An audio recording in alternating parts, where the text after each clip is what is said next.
Welcome back to Screen Zen. My name is Jason and we're talking about Wolfman today. Guys, I'm not the biggest horror fan and I definitely don't watch a lot of Blumhouse, but I think this movie is a great introduction into that world. I'm gonna tell you what I mean. The story follows a guy who grew up in Oregon, in a community who has only one lore, one myth, the Wolfman. Everyone believes it's out there, even the natives. He returns years later and all hell breaks loose. The story was very generic. It wasn't something that I haven't seen or heard before. In a genre that I'm not used to, that generic story actually brought some familiarity to me to kind of help me enjoy the movie, or at least get me through. The thing that also helped me kind of navigate this movie was the main actor, Christopher Abbot. I loved him in this, okay? He was believable, and also with his wife, the actress who will be playing the next Silver Surfer, I believe, Julia Garner, kind of set the tone for the reasons why they were doing things, even going back to Oregon, wanting better for their relationship, and I absolutely loved it. Both of them did a great job. I have to talk about the Wolfman, the monster himself.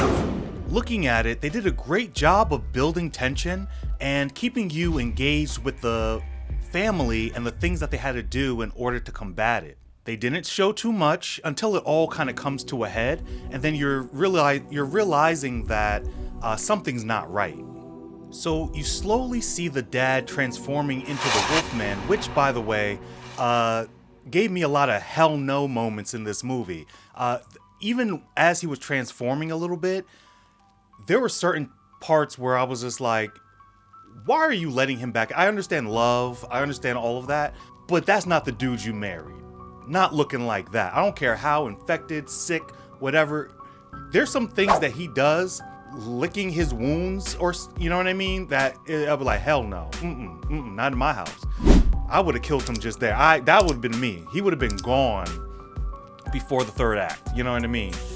But I understand they had to go through the story and all, but that one, I was just like, well, how much is too much for you? I understand there's a bond and a connection, I get it, but he was looking crazy. He was looking like a half monster already, and he was acting exactly like the thing they were running away from. They should have put two and two together a little bit quicker than that, right? You slowly see him turning into the monster, but the thing about it is, I love the effects that they have during this time. They did a panning where they went back to the Wolfman and then back to the wife.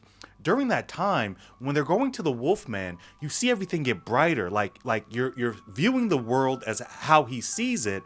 Everything gets brighter, like in nature, right? Sounds get louder, right? But then when they're panning back to the wife, things get a lot darker. They kind of drifted back and forth in one scene, and I thought that was done beautifully. It's hard to kind of capture what the monster's seeing or even thinking. I even saw some practical effects that reminded me heavily of Michael Jackson's Thriller. If you remember Michael Jackson's Thriller with the skin bubbling up, or the prosthetics that they used for that transformation, I saw some of it in this movie, and I guess it's a case of, if it ain't broke, don't fix it. And even as we're talking about Wolfman, it wasn't so straightforward. There was even a twist at the end. Now, it wasn't a twist that I saw a mile away or anything, but in the scene I was like,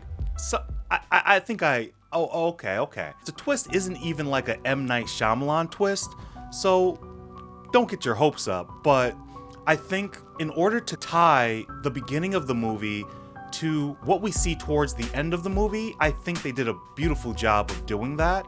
All things considered, I gave this movie a 4 out of 5. The story was generic, but as someone who's not into horror that much, I was happy to be familiar with something of this movie. The Wolfman himself, they did a great job with the practical effects. They did a great job of actually showing his side of things, of how he experiences the world that we all live in. Christopher Abbot was just a standout to me. I'm not sure what else he's been in, but I'm looking forward to seeing him in more projects. And I did appreciate how they tied the beginnings of the film to the ending of the film. It kind of wrapped it all up for me.